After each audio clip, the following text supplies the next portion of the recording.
Mga kapatid, kausapin lang po natin to para ho naman tayo makarinig ho ng magandang kwento dito ho sa mga pangyayaring ito. Magandang kwento sa punto ho naman po ng Pilipino na sumasabak po sa hamon ng hanap buhay at siya po ay nagkaroon ng pagkakataon na malusutan ito pong Chinese barrier na ito diyan sa Scarborough Shoal, pero yung nga din po kinalaunan kinakailangan niyang umatras. Sige po. Birthday niya po today. Batiin natin ng happy birthday si Arnel Satam. Diyan po naman sa area po ng Zambales. Tatay Arnel, maganda umaga po. Good morning. Po. Magandang umaga po. Kumusta kayo, tatay? Ano ho inyong handa ngayong inyong birthday? Po. Ayusin natin. Mahina po ba ang boses ko, tatay? Malakas naman. Malakas naman. O sige. Ano handa nyo ngayong birthday nyo, tatay? Wala po, sir. Wala, hindi kami nagpaglalabay po, sir. Wala kayong panghanda? Wala po. Huwag kang mag-alala. Huwag kang mag-alala. Bibigyan ka namin ng panghanda mo ngayon dahil birthday mo, ha? Apo. Ano bang gusto mong ihanda? Tulingan o galunggong? Dalawa galunggong. Hindi. Mamaya, bibigyan ka namin ng pang-fried chicken mo, tatay, ha? Magpapadala kami sa iyo ng panghanda, ha? Apo po. Sige. Tatay Arnel, sige, pwede niyo ho bang kwentuhan ako? Ano itong kayo na ho magkwento. Hindi muna kami magtatanong. Magkwento po kayo dito po sa inyong karanasan. Diyan po sa Baho de Masinloc. Sige po. Opo, yung pangyayari po sa Calburosyo. Nang pumasok po ako, mga ngawil po ako doon. Naharangan po ako doon sa ng China, na yung rubber boat. Ayun, panay ang ikot ko, hindi ako makapasok sa Bahura. Gawa nang inaharangan ako. Ngayong paghabol sa akin, yung rubber boat, hindi ko magawang pumasok. Gawa nang inaharangan ako. Marami sila nakapalibot sa akin. Hindi gusto ko ngawil. Ayun naman, yung paghabol sa akin, hindi naman bilanggaman ako sa bangka. Hindi ako makapasok, kaya hindi man ako pilitin ko po. Wala akong magagawa. Yun lang, bumalik ako sa bangka. Yung pagpasok ko doon. Ilang kayo na magkasama, mga Will? At anong araw ito, tatay? Biyernes po, Biyernes. Anong petsa ito? Pangyayari. Biyernes nung nagdaang linggo. Opo. Yung Biyernes na nagdaang linggo. Opo. Sino pong inyong kasama na mga ngawil at gaano kalaki po ang inyong dalang bangka? Malaki. Yung bale, annual service kami dala doon. Annual service. Malaking bangka naman po yung pagsakyan ng bangka kung maliit. So, sakay kayo ng malaking bangka na pangisda pero may dala kayong maliit para doon sa pagpunta nyo doon, mga Will, sa Scarborough Shoal. Opo, yung malaking bangka po hindi makapasok, yung maliit lang po makapasok. Paggawa lang yung high tide doon kami nakapasok sa loob ng Scarborough Shoal. Pag maliit hindi kami nakapasok, buka na kami nadaan. Pag medyo magawa kami para, pag laking tubig doon kami dadaan sa malalim na tubig. Kasi nga Tatay, pwede bang pakuluan nyo muna yung panabong na manok dyan na maingay? Manok? Yung panabong na manok na tumitila. Pakuluan nyo na nga po yan. Hindi pwede. Sige. Kasi maingay itong manok eh. Pwede bang ilayo yung manok? Para mas malinaw tayo. Layo mo nga yan kasi mamaya lilipat sila ng pwesto dun sa malayo sa manok. Kasi ang naririnig ko yung manok, hindi si Tatay Arnel. Baka kasi ako'y maubos ng pasensya ko dyan. Pakuluan ko yan para lumambot. Nakikita po natin ngayon sa mga nakikinig sa radyo yung community nila. Ayan, pumasok na si Tatay sa kanila pong tahanan. Ayun, kanyang asawa. Yun yata yung kanyang asawa. Sige, so pamangkin. pamangkin. Sige po. Okay, so Tatay Arnel, itong pangyayari ito na hinarang-harang kayo nung Chinese, ano ho ito, rubber boat din ng China na nagpapatrolya doon sa Scarborough Shoal? Opo, yung rubber boat na malit po, yung dalawang tao ay mabibilis manakbo. Yung nasa loob ng bahura, yung dalawang barko doon nakapundo. Yun ang nahabol sa akin. Oo. Yung nahabol sa akin, rubber boat malit.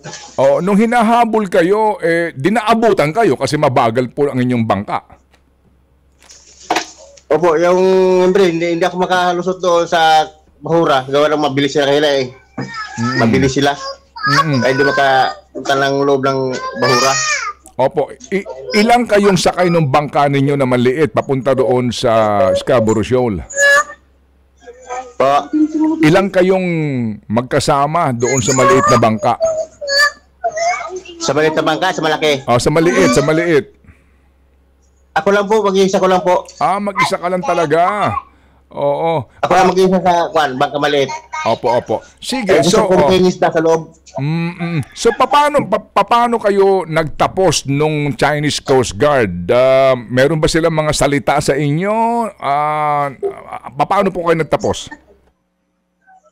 Yun po, yung pagkatapos yung pagkabangga sa akin po, yung pagkatapos noon, mayroong yung isang matanda na Chinese, may dadamputin. Ngayon, ang ginawa ko naman po, sir, pag dadamput sa akin, may dadamput siya sa tingnan niya. Ngayon, sinaway ng yung nagmamaniyo ng rubber boat, malit. Sinaway, lapit niya, yung dadamputin. Ay, kumuha din ako ng sago para pagdipisa ko sa kanya. Hindi naman, yung nagdadrive, sinaway. Dadamputin, nakikita ko, dikita kami po, sir eh. Dikita kami dalawa, may dadamputin siya. Ano po yung... Gumawa ko ng pagdipisa ko. Oo, Kuya Arnel, tatay, ano po yung yung dinadampot na sinasabi niyo po nung isa na nakasakay na sa barko nung China? Sa bangka? Hindi ko mapansin po dahil lang yung nagmamaniho. Yung narangan niya, napik niya. Yung tinapik niya sa likod dahil madadaputin niya. Ayaw ko, hindi ko makita dahil anong dadaputin niya eh. Okay. Ang ginawa ko, wala kami pandipisa ko rin. Malayuan kami. Malayo yung mother kong malaki. At dumidikit ako sila, titidigan ko siya. Tagal sa akin yung China eh. Tagal sa akin, hindi mo takot kahit papaluin niya ako, kaya mo naman siya abutin. Gagantihan ko na naman din siya. Yung matandang China. Ibig mo sabihin, tatay, kung paluin ka, papaluin mo rin pabalik. Ganun ang plano mo talagang gawin. Opo, yung sagwan na hawak-hawak ko. Oo. Tatay Arnel. Sagwan na hawak-hawak ko, papaluin. Hindi naman nadapot dahil naharangan lang yung isang kasama niya. Para yung inapakan niya baga, alam kukunin niya yun. Tao yata. Yung ito, lapitan kami. Tinumok ko siya eh. So para may akmang dadamputin na inawat nung nagmamaneho ng rubber boat. Opo. Ang ginawa ko na, makuha ko na sa guwandi para pandipinsa ko. Pero... nagtapos ng umatras sila kung umawin lang ako pa yung pagtapos namin, matras sila ako. Yung matanda, tagang sa akin eh. Ay, hindi ko naman siya tinantanan ng titig din. Inano ko rin siya. Tapos ako, balik ako sa bangka. Hindi na ako pumasok doon tanggang pumasok. Balik ako sa bangka. Tatay, mga gaano katagal ito? Mga ilang minuto kayo nagkaroon ng standoff doon, kumbaga? Mga ilang minuto ito na nangyari na itong inyong engkwentrong ito?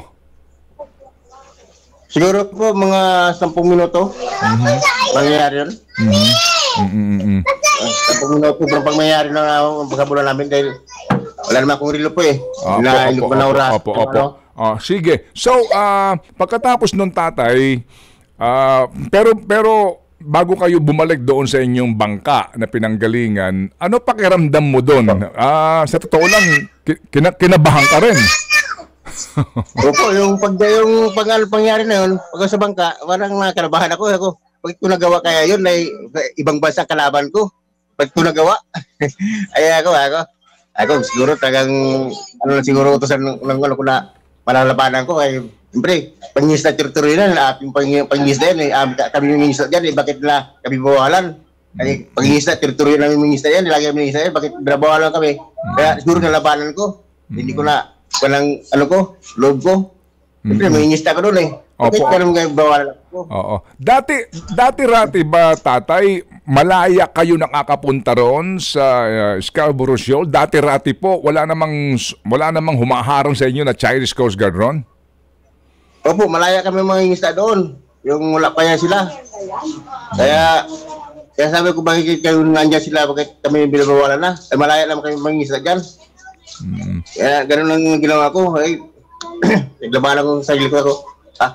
Papasok ko dyan dahil teritoryo namin ito eh. Pag-ingista kami dati yan eh. Bakit kayo bubawal kayo? Yan ang ginawa ko. Isip ko naman. Yun, pag-usapan kayo, doon ko bakit pagpulabanan ko yung ibang paano yun? Ibang bansa yun. Oo. Anong mga isda ang nahuhuli nyo, tatay, doon sa Scarborough Shoal kung kayo nangangawil? Anong klaseng isda? Kuwan po, mga talakitok, mga dugso. Kasi po, mga lapo-lapo. Yung nakukuha namin doon. Mga kung ano pa. Karamihan po yung mga kuwan. Yung talakitok. Yung nakukuha doon. Opo. Oo. Gaano kalayo yung inyong bangka sa Scarborough Shoal doon sa inyong bangka na malaki? Gaano kalayo yung inyong bangka sa Scarborough Shoal doon sa nakaangkla ninyong bangka na malaki? Kuwan po, mga kalating milya po. Mga kuwan. Malayo. Layo sa bunganga ng Calburusyo. Malayo. Oo. Oo. Yung pong dala niyong malaking bangka, ilang kayong Pilipino mangingisda doon? 13. Oo. 13 katao po. Oo, 13 katao, pero isa lang kayo na bumaba doon para pumunta doon sa Scarborough Shoal. Ano ang sabi ng kapitan ninyo doon sa engkwentro nangyari sa inyo sa Chinese Coast Guard? Hindi ka ba sinabihan na o anuman? Anong sabi sa inyo? Hindi po, sabi sa akin, sige, mangisda ka doon. Hindi, kusa ko lang po na bumaba kayo, mangisda kayo. Ngayon, hindi naman kayo utusan na pumunta doon. Ako lang pumasok doon sa loob kay may ngista ako doon dahil nanggahin ako ng padol loob. Kaya labi lang ko palabas eh. Ngayon sabi ko papasok ako dahil maraming akong dami doon. Doon ako mabalik ako doon. Yun ang pangyayari na hindi naman yung kasama ko mga bangka sa taas lang. Ako lang bumaba. Kaya gusto ko mangisda. Okay. Gaano naman kalayo yung Chinese Coast Guard na pinagmulan noong rubber boat? Kasi layo po, kalahating milya, ganun din? Opo, mga kalahating milya din po. Sa bukaran ng ng Calburusyo. Opo. Ngayon, pagpas. Opo. Tatay Ernel, doon sa inyong biyahe na yon, kasama ang inyong tropa na 13 mangingisda, kumusta ang huli nyo doon sa biyahe nyo yon? May huli ba kayo na maayos? Opo, nagbiyahe din kami, nakapagbinta na kaya ng 200,000 din po sa kasama ng mga binta namin isda. Ilang araw kayo sa dagat nun? One po, 8 araw.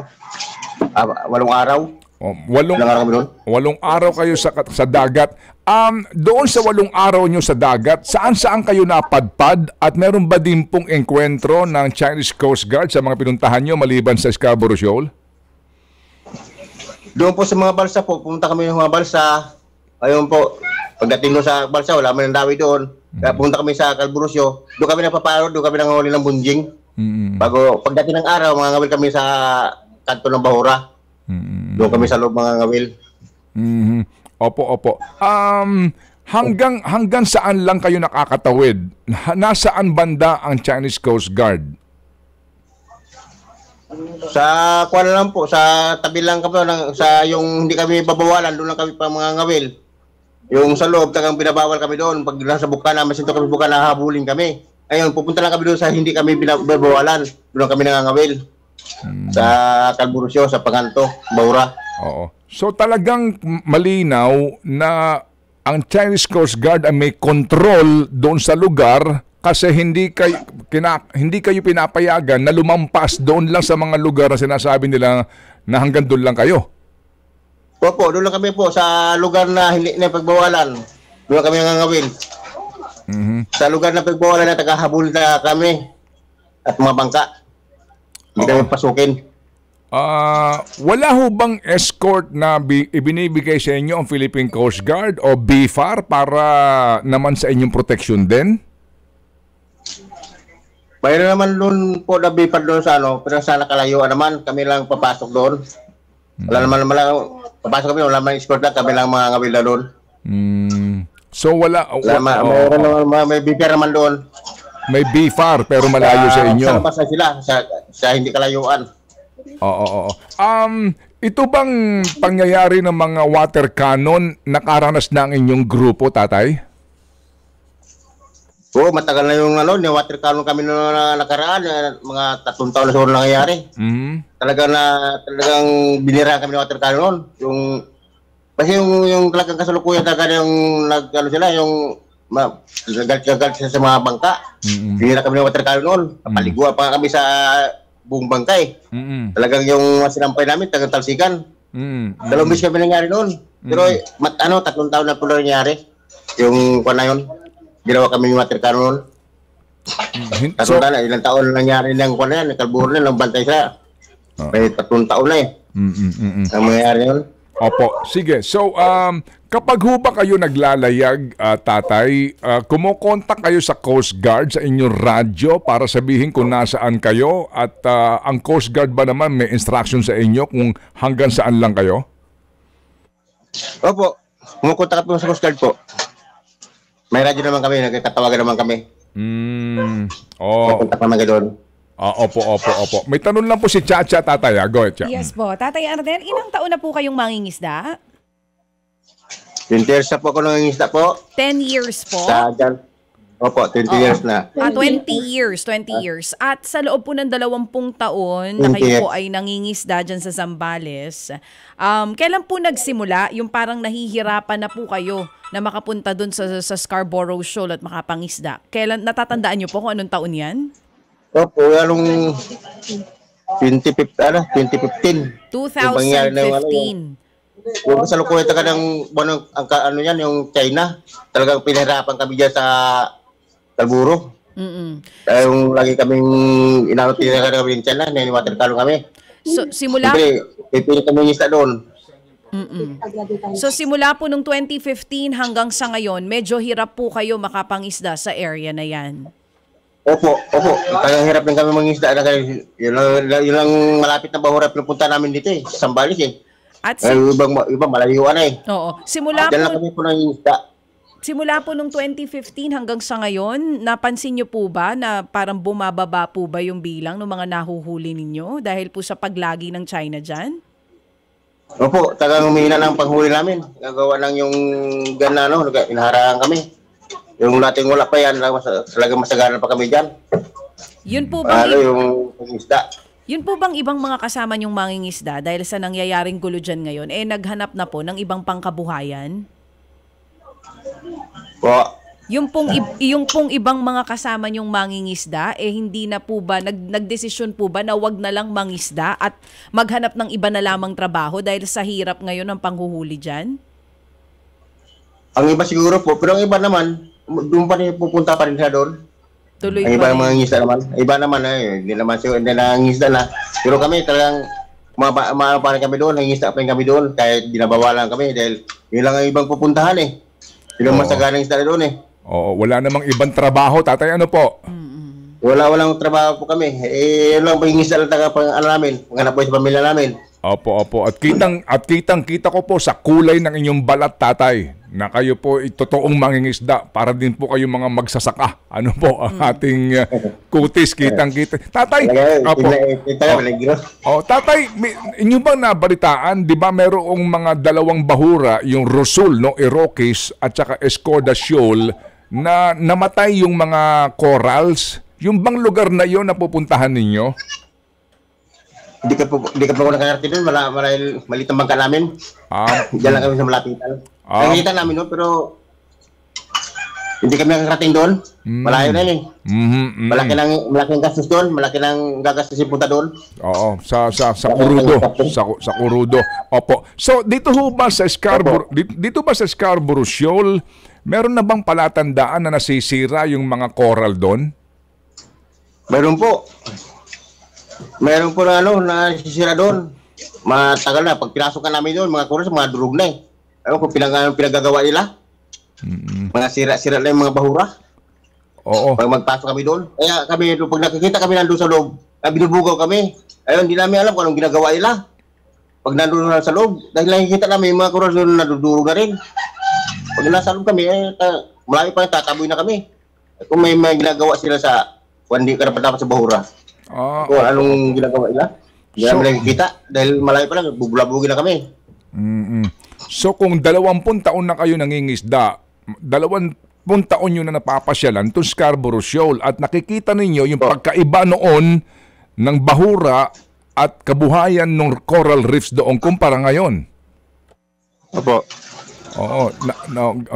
Malaki na ho ba ang diferensya magmula nung una kayo napunta dyan sa Scarborough Shoal sa buhay ng mga coral doon? Opo, malaki diferensya na po. Yung kuwan na yun, yung dati, hindi pa ganun ng bahura. Ngayon, wala talaga. Durog na mga bahura, ang nagagawa nila. Yung dati talagang maganda mga, buhay pang mga bahura. Ngayon, ang ginagawa nila, hindi ko nagugusto na nakikita ko. Sabi ko, kaya ngayon, pagdating siguro, dubulabo kami para nila makita yung mga ginagawa nila. Tiyataboy na kami palabas. Mga ginagawa nila para nila makikita ng mga bangka. Para may ginagawa sila doon, tinataboy kayo. O sige, kailan kayo magpapalaot ulit, tatay? Kailan kayo ulit babiyahe? Ito pong mga linggo po, mga kwan. Anong araw ngayon? Webes ngayon tayo. Webes ngayon. Wala na rin yung samang panahon eh. Papalaot rin kami. Opo. Saan kayo pupunta? Doon pa rin? Doon pa rin kami mangingisa po. O sige. Doon pa rin pupunta. Doon wala pa yung pupuntahan eh. Pero yung hanap buhay namin, doon lang. Opo. Kahit binabawalan kami doon. Sa may lugar naman po na hindi binabawalan kami eh. Doon lang kami napunta. Ilang kilometro yan mula dyan sa pinanggagalingan nyo? Saan kayo sa Zambales, tatay? Dito po sa Subic. Okay. Sa Subic. Oo. Sa Pandayan. Ilang kilometro? Ilang kilometro yan doon sa Scarborough Shoal? Kuan po, 150 miles. 50. Mula dito. Okay. Nautical miles. 150 miles. Nautical miles, no? Ang bilang natin. 150 nautical miles. So nautical miles.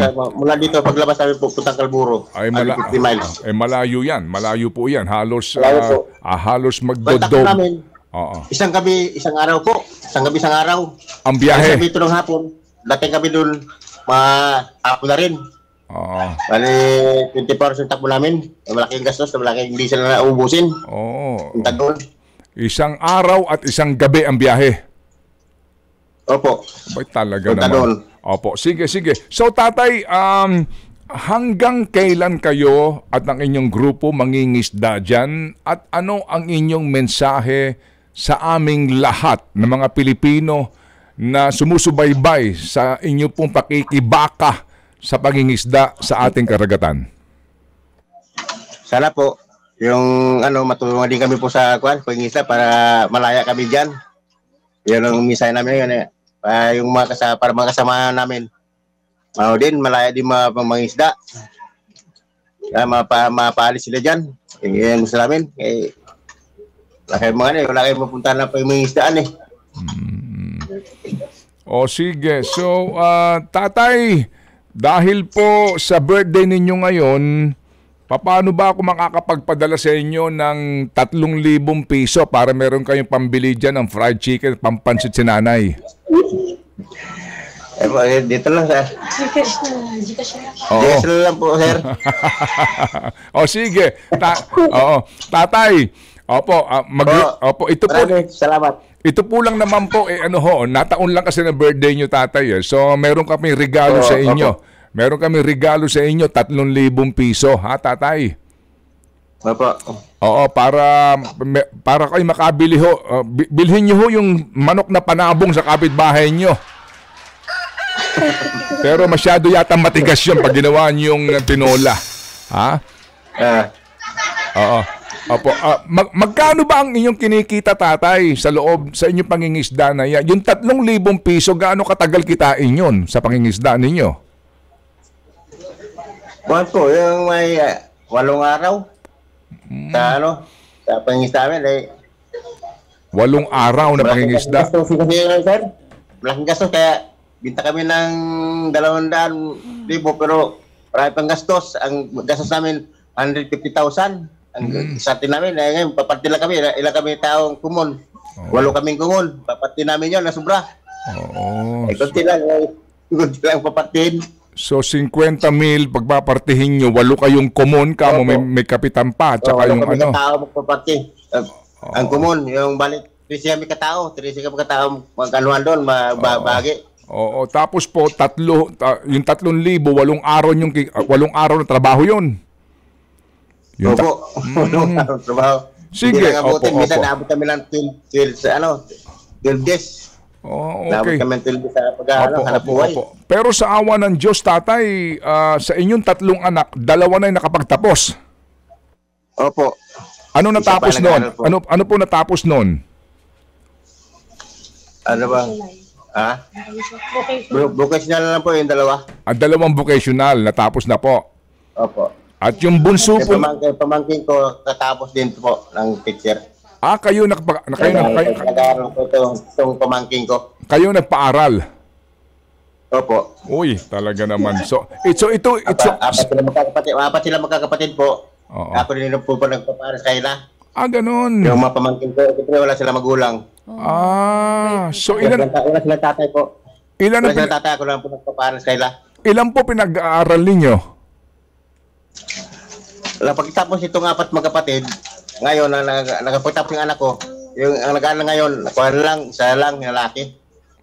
Sa edad ko na ito, marami po ako naparal sa edad ko na ito. Oh, sige. So ang nag-aaral niyo, ang inyo pong nag-aaral ngayon, isa na lang bunso. Opo, yung lalaki. Ano nang Tapos na. ano nang grado?